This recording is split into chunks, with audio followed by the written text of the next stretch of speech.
Audio Jungle.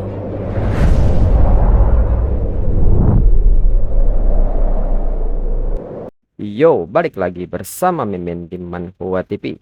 Kali ini kita akan lanjutkan pembahasan dari cerita Dumped by My Girlfriend I Turn to Martial Arts. Mimin infokan kembali bagi teman-teman yang ingin nonton video terbaru lebih cepat, silahkan bergabung menjadi member di channel ini dengan biaya 5.000 per bulannya. Jika tidak, teman-teman bisa bersabar lebih dulu selama 2-3 hari untuk menonton video tersebut. Tanpa berlama-lama, yuk kita masuk ke disclaimer dulu.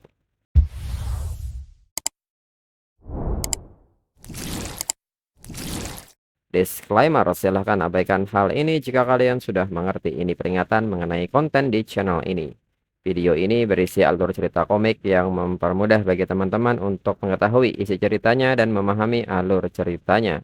Jika ada kesamaan tokoh, tempat, maupun isu yang sedang hangat, itu benar-benar tidak disengaja. Dan peringatan bagi teman-teman untuk tidak mencontoh atau meniru perkataan maupun perbuatan yang tidak baik yang ada di video ini. Karena cerita ini hanyalah fiktif belaka. Jika mengerti, yuk kita masuk ke ceritanya. Dalam pikiran Elderwu, selama Fangi masih menjadi pionir negara Xia, itu adalah hasil terbaik. Di samping itu, dalam pikiran Fangi ini seperti yang diharapkan, Star God Warzone tidak menolak permintaannya atau menekan dirinya dengan cara apapun. Ini adalah kekuatan mutlak. Fangi yang sudah melihat ke atas langit pun mengatakan bahwa dirinya datang. Itu adalah Divine Thunder dengan penempaan 100 kali lipat. Lalu para petugas yang melihat ini pun bertanya-tanya apa yang dilakukan Burial Seller. Apakah dia berusaha untuk bersentuhan dengan petir? Di samping itu, Baisu yang melihat hal ini menilai atribut api Fangi sangat ekstrim. Namun dia dengan gegabah mencoba menyerap kekuatan petir yang begitu murni. Ini hanya akan menyebabkan dua atribut tingkat tinggi yang ekstrim bertabrakan di dalam tubuhnya. Bahkan jika dia memiliki atribut ganda atau atribut yang bermutasi, selalu ada atribut utama dan sekunder. Jika energi spiritual suatu atribut yang kuat, atribut lainnya hanya dapat memainkan peran pendukung dan pelengkap.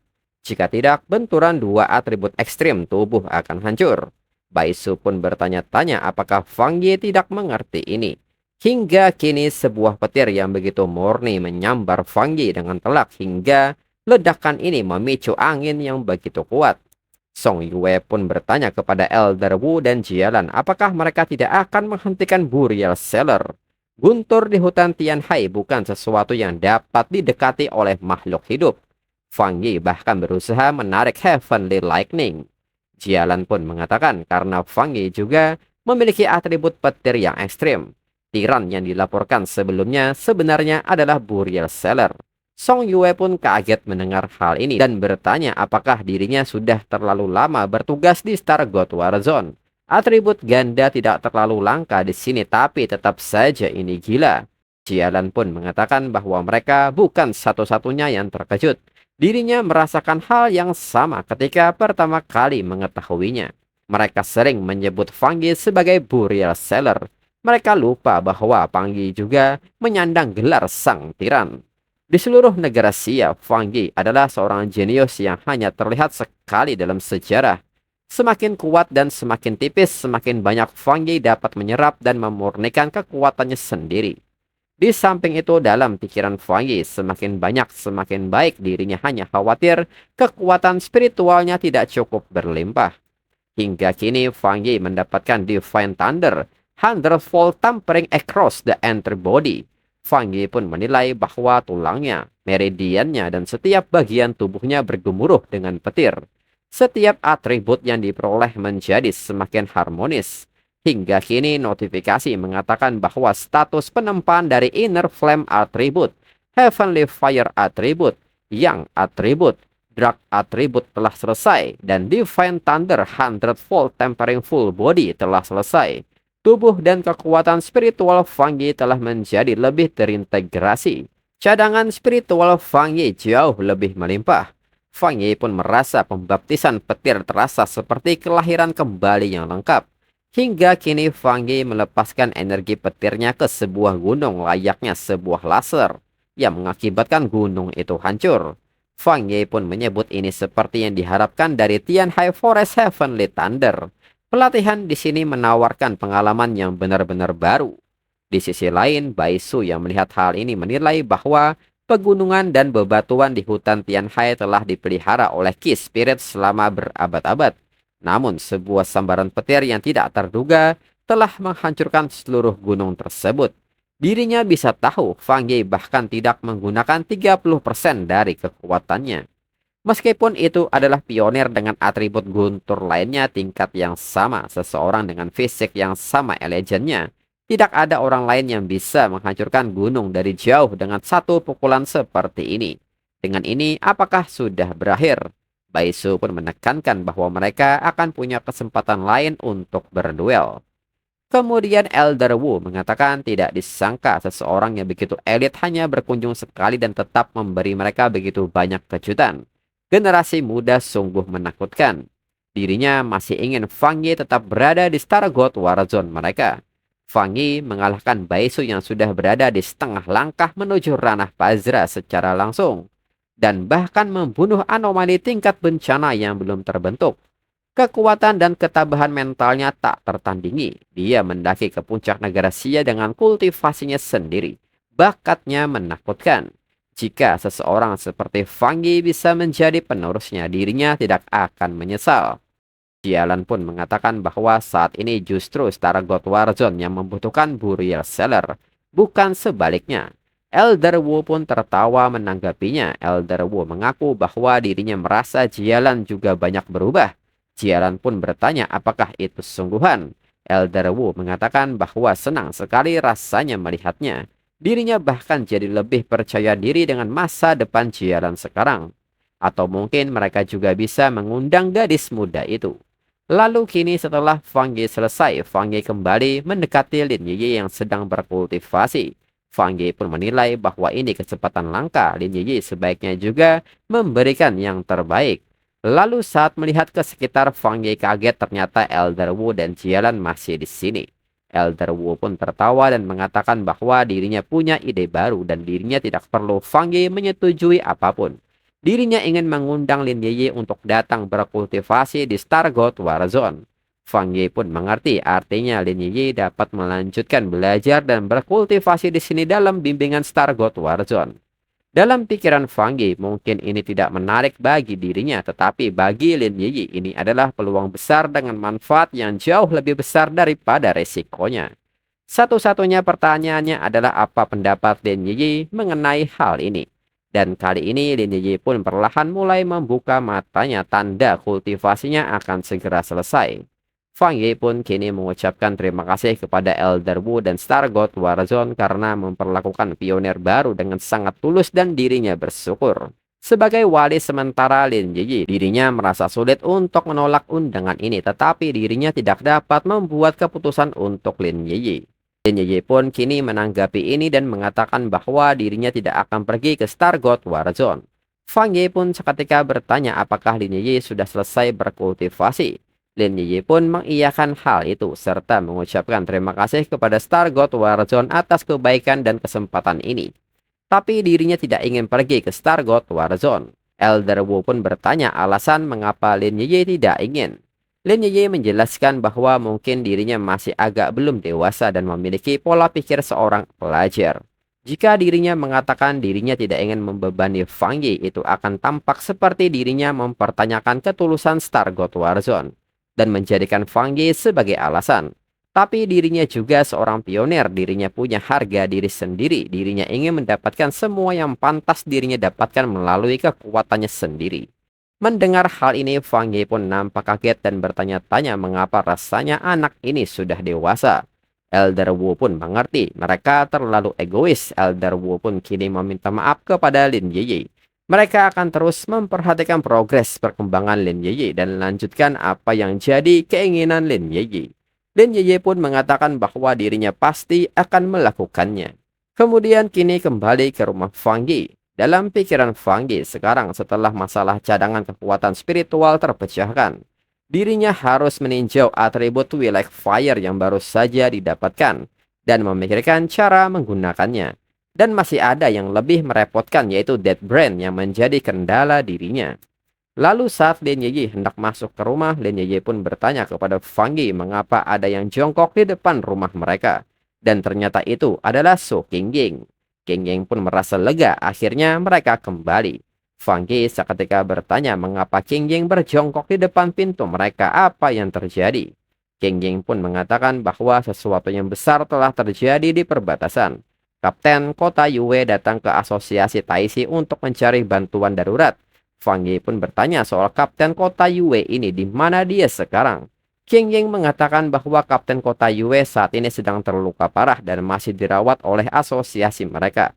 Dan mempertaruhkan segalanya untuk melarikan diri dan menyampaikan pesan dia tidak punya pilihan selain menanyakan nama Fang Yi. Lalu kini di pusat medis asosiasi kota Taisi, Qingying segera memanggil seorang gadis dengan nama Chen Ruo. Chen Ruo seketika bersemangat saat mengetahui Qingying ada di sini. Chen Ruo pun seketika bertanya siapa yang bersama Qingying saat ini.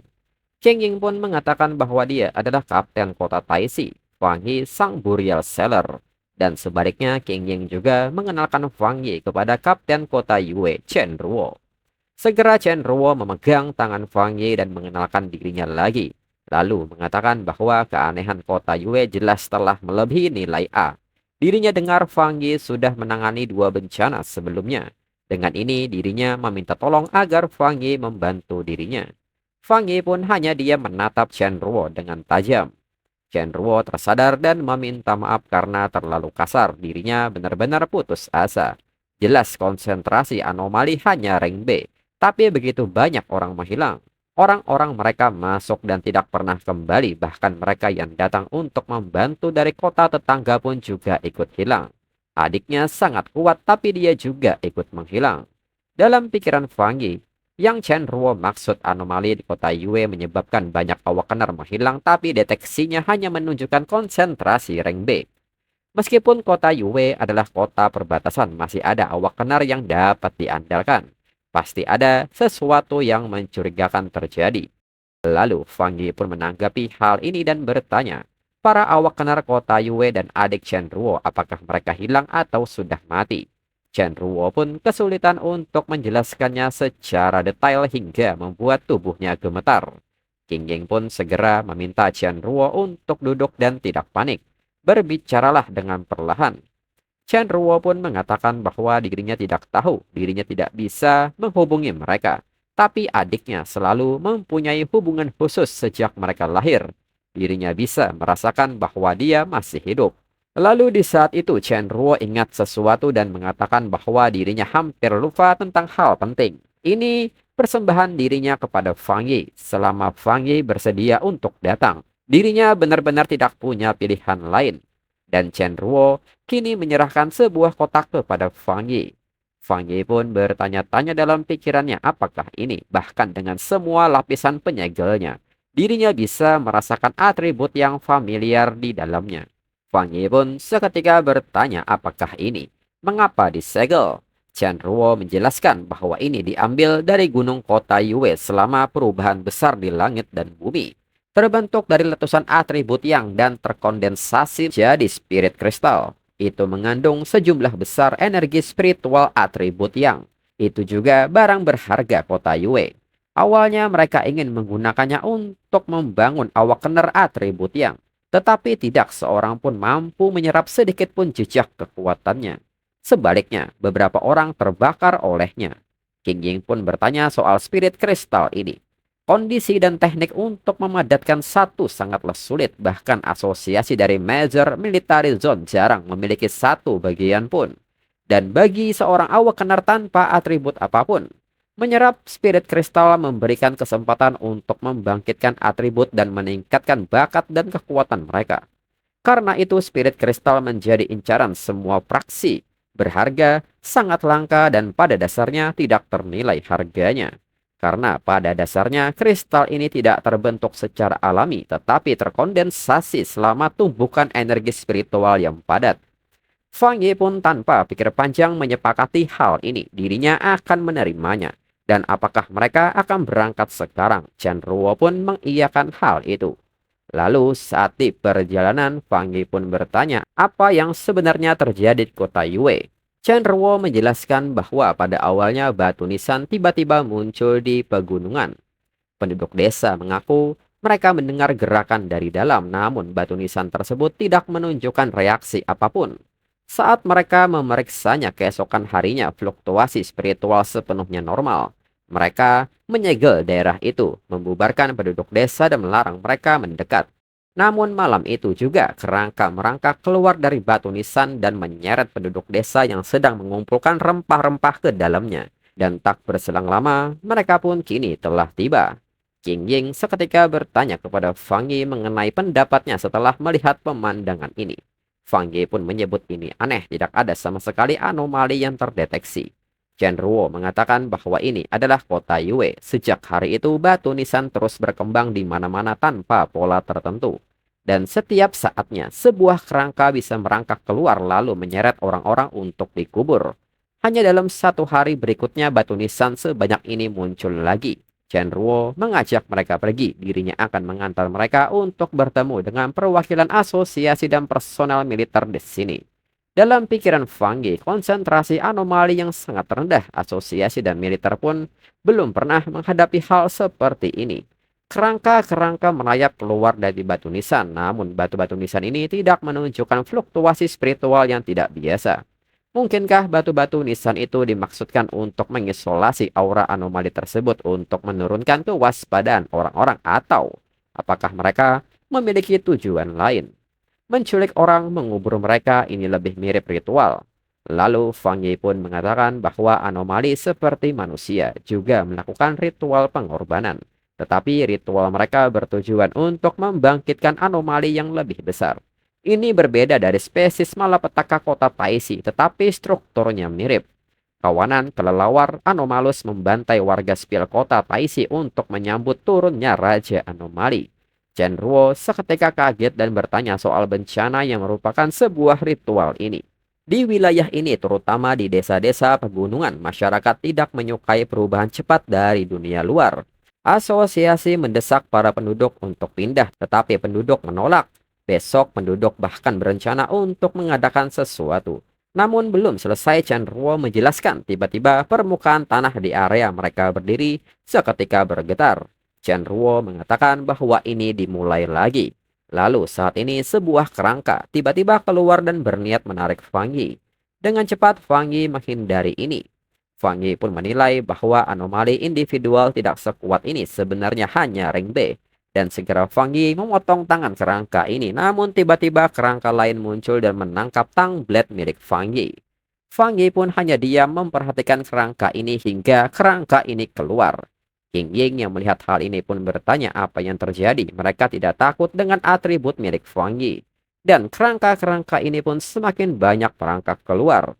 Fang Yi pun menanggapi hal ini dan mengatakan bahwa sepertinya ini begitu. Tapi dirinya perlu memverifikasinya. Misi ini baru saja menjadi menarik. Lalu kini Chen Ruo segera menyerang para kerangka ini. Chen Ruo mengatakan bahwa kerangka-kerangka ini bukan tipe tingkat tinggi, tetapi mereka tidak merasakan sakit. Dan mereka juga tidak berhenti menyerang bahkan ketika dihancurkan. Jumlah ini bahkan lebih banyak daripada saat dirinya melarikan diri.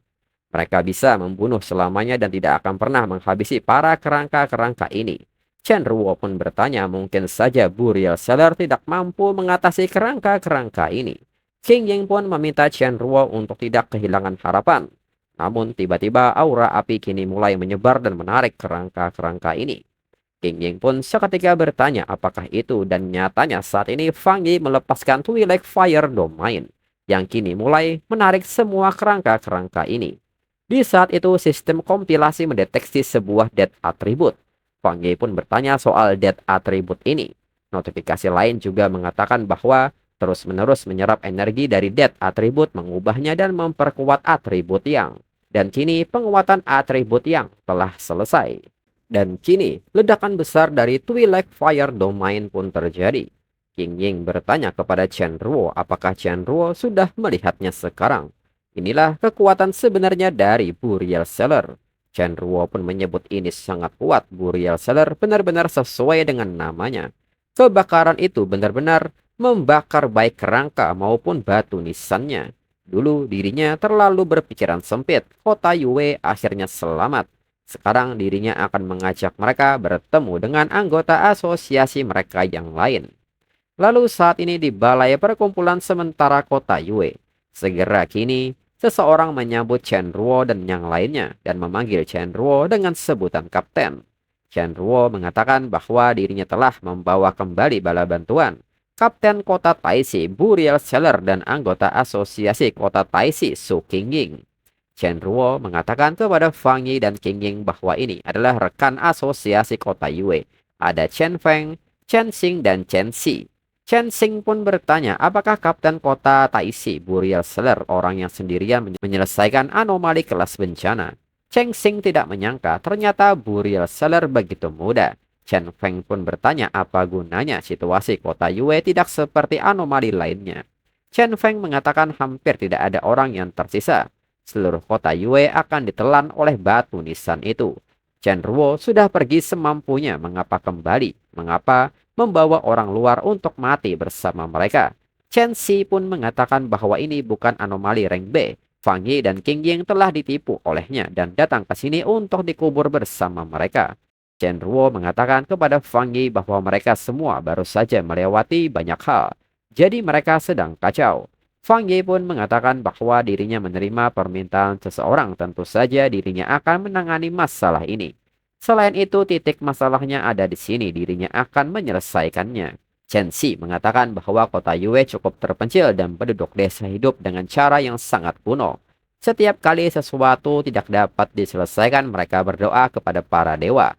Chen Feng pun mengatakan bahwa kuburan di mana-mana, namun penduduk desa tetap berdoa. Mereka tidak dapat membujuk penduduk desa.